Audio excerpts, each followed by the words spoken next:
வணக்கம். உங்க வாழ்க்கையில என்னைக்காவது இப்படி நடந்திருக்கா? 100 நல்ல விஷயம் நடந்திருக்கும். ஆனா ஒரே ஒரு சின்ன தப்பு இல்ல ஒரு நெகட்டிவ் விஷயம் உங்க மொத்த நாளையும் காலி பண்ணிருக்கோம். ஏன் இப்படி நடக்குது? இதை எப்படி சரி பண்றது? வாங்க அத பத்தி தான் இன்னைக்கு பார்க்க போறோம். யோசிச்சு பாருங்களேன். நீங்க ரொம்ப கஷ்டப்பட்டு ஒரு வேலையை செஞ்சு முடிக்கிறீங்க. ஒரு 10 பேர் சூப்பர் அருமைன்னு பாராட்டுறாங்க. ஆனா ஒரே ஒருத்தர் மட்டும் இதுல இந்த சின்ன தப்பு இருக்குன்னு சொல்றாரு. அவ்வளோதான். அந்த 10 பாராட்டுகளும் காத்துல பறந்து போயிடும் இல்லையா? மனசு பூரா அந்த ஒரு விமர்சனம் தான் ஓடிட்டே இருக்கும். இதுல என்ன ஒரு விஷயம்னா, இது உங்க தப்பு கிடையாது.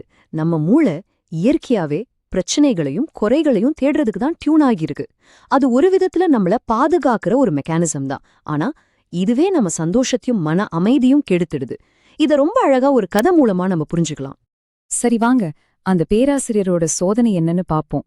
இந்த கதை நம்ம பார்வை எவ்வளவு சக்தி வாய்ந்ததுங்கிறது ரொம்ப தெளிவா நமக்கு விளக்கும். ஒரு நாள் ஒரு பேராசிரியர் கிளாஸ் ரூம்குள்ள வர்றாரு. எல்லா ஸ்டூடெண்ட்ஸும் ரொம்ப ஆர்வமா அவரையே பார்த்துட்டு இருக்காங்க. அவர் கையில என்ன இருக்கு தெரியுமா? ஒரு பெரிய பழப்பழன்னு துளி கூட கரையில்லாத ஒரு வெள்ளை கேன்வாஸ். அவர் அந்த வெள்ளை கேன்வாஸ எல்லாருக்கும் முன்னாடி வைக்கிறாரு. அப்புறம் ரொம்ப அமைதியா தம் பாக்கெட்ல இருந்து ஒரு கருப்பு மார்க்கரை எடுக்கறாரு. எடுத்து அந்த பெரிய கேன்வாஸோட நடுவுல ஒரே ஒரு சின்ன கருப்பு புள்ளிய வைக்கிறாரு. அவ்வளவுதான், மொத்த கிளாஸும் அமைதியாயிடுது. அப்புறம் அவர் ஸ்டூடெண்ட்ஸ பார்த்து ஒரு சிம்பிளான கேள்வி கேக்குறாரு. சொல்லுங்க, இங்க உங்களுக்கு என்ன தெரியுது? ஒரு நிமிஷம் யோசிங்க. நீங்க அந்த கிளாஸ்ல இருந்திருந்தா உங்க பதில் என்னவா இருந்திருக்கும்?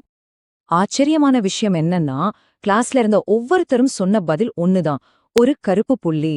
ஒருத்தர் சொன்னாரு, ஒரு சின்ன கரை தெரியுது. இன்னொருத்தர், கேன்வாஸ்ல ஒரு தப்பு இருக்குன்னு சொன்னாரு. அட, அத்தனை பேரோட கவனமும் அந்த சின்னஞ்சிறிய புள்ளி மேல மட்டும்தான் இருந்துச்சு. இத கேட்ட அந்த பேராசிரியர் ஒரு சின்ன புன்னகையோட சொன்னாரு. எனக்கு ரொம்ப ஆச்சரியமா இருக்கு. உங்க எல்லாருக்குமே அந்த சின்ன கருப்பு புள்ளி கண்ணுக்கு தெரிஞ்சிருக்கு. ஆனா உங்கள ஒருத்தர் கூட அத சுத்தி இருந்த அந்த பிரம்மாண்டமான தூய்மையான வெள்ளை நிறத்தை பத்தி சொல்லவே இல்லையேன்னு கேட்டாரு. இதுதான் அந்த மொத்த லெசனோட முக்கியமான பாயிண்ட். இதுக்கு பேர் தான் அந்த 99% தவறு. அந்த ஸ்டூடெண்ட்ஸ் செஞ்ச அதே தப்பதான் நாமளும் நம்ம வாழ்க்கையில திரும்ப திரும்ப செஞ்சிட்டு இருக்கோம். இதுக்கு பின்னாடி இருக்கிற சைக்காலஜி என்னன்னு இப்ப பார்க்கலாம். நம்ம மனசும் கிட்டத்தட்ட எப்படிதான் வேலை செய்யுதுங்க. நம்ம வாழ்க்கைய ஒரு பெரிய வட்டம்னு கற்பனை பண்ணிக்கோங்க. அதுல 99% நல்ல விஷயங்களால நிரம்பியிருக்கு. ஆனா நம்ம கவனம், நம்மளோட சக்தி, நம்ம கவலை இதெல்லாமே எங்க போகுது தெரியுமா? அந்த சின்ன ஒரே ஒரு சதவீத குறைய சுத்தி தான் சுத்திக்கிட்டு இருக்கு. இத 99 கிளப் அப்படின்னு கூட சொல்வாங்க. அதாவது ஒருத்தர்கிட்ட 99 தங்க காசு இருக்குன்னு வச்சுக்கோங்க. தங்கிட்ட எடுக்கிற அந்த 99 காசை எண்ணி சந்தோஷப்படுறத விட்டுட்டு, கிடைக்காத அந்த 100வது காசுக்காக தன்னோட மொத்த சந்தோஷத்தையும் நிம்மதியையும் தொலைச்சிடுவாங்களாம். அதே கதை தான் நம்மளும்.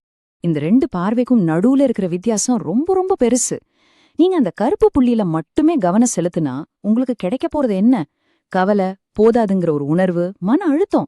ஆனா அதே உங்க பார்வைய அந்த முழு வெள்ளை கேன்வாஸ் மேல திருப்பும்போது என்ன கிடைக்குது பாருங்க. ஒரு விதமான நன்றி உணர்வு, மன அமைதி, நிறைவு. சரி, இப்போ பிரச்சனை என்ன நமக்கு நல்லா புரிஞ்சிருச்சு. இதுக்கான தீர்வு என்ன? நம்ம பார்வையா எப்படி அந்த வெள்ளை நிறத்தோட பக்கம் திருப்புறது? வாங்க பார்க்கலாம். அந்த பேராசிரியர் சொன்ன இன்னொரு ரொம்ப ஆழமான விஷயம் இது. நம்மளோட மிக மோசமான எதிரி கூட நம்ம எதிர்மறை எண்ணங்கள் நமக்கு செய்யற அளவுக்கு தீங்க செஞ்சிட முடியாதுன்னு சொன்னாரு. யோசிச்சு பாருங்க, நம்மளோட மிகப்பெரிய எதிரி வெளியில எங்கேயும் இல்ல, நமக்குள்ளேயேதான் இருக்கான். அதனால நாம செய்ய வேண்டிய முக்கியமான விஷயம் இதுதான். நம்ம மூளைக்கு நாம தான் பயிற்சி கொடுக்கணும். இல்லாதத நினைச்சு கவலைப்படாத, இருக்கிற நல்ல விஷயங்கள பாருன்னு சொல்லி கொடுக்கணும். நம்ம ஆரோக்கியம், நம்மள சுத்தி இருக்கிற நம்ம குடும்பம், நம்ம நண்பர்கள், ஏன் தினமும் கிடைக்கிற சின்ன சின்ன சந்தோஷங்கள், இப்படி நம்ம கிட்ட இருக்கிற ஆசீர்வாதங்களை பார்க்க நாம கத்துக்கணும். இந்த மாற்றத்தை கொண்டு வர்றதுக்கு ஒரு சூப்பரான சக்தி வாய்ந்த கருவி இருக்கு. அதுதான் நன்றியுணர்வு, அதாவது கிராட்டிடியூட். நம்ம கிட்ட இருக்கிற விஷயங்களுக்காக நம்ம மனசார நன்றி சொல்ல ஆரம்பிக்கும் போது நம்ம கவனம் ஆட்டோமேட்டிக்கா குறைகள்ல இருந்து நிறைகள் பக்கம் திரும்ப ஆரம்பிக்கும். இத நம்ம மனநிலைய அப்படியே மாத்தி போட்டுடும். இது ஒரு சங்கிலி தொடர் மாதிரிதான். எல்லாமே ஒரு சின்ன எண்ணத்துல தான் ஆரம்பிக்குது. அந்த எண்ணம் மெதுவா வார்த்தைகளா வளருது. அந்த வார்த்தைகள் நம்ம செயல்களா மலருது. கடைசியா அந்த செயல்கள் தான் உங்க யதார்த்தமா உங்க வாழ்க்கையா மாறுது. அதனால நேர்மறையான எண்ணங்களை விதைக்கிறது எவ்ளோ முக்கியம்னு இப்ப புரியுதா?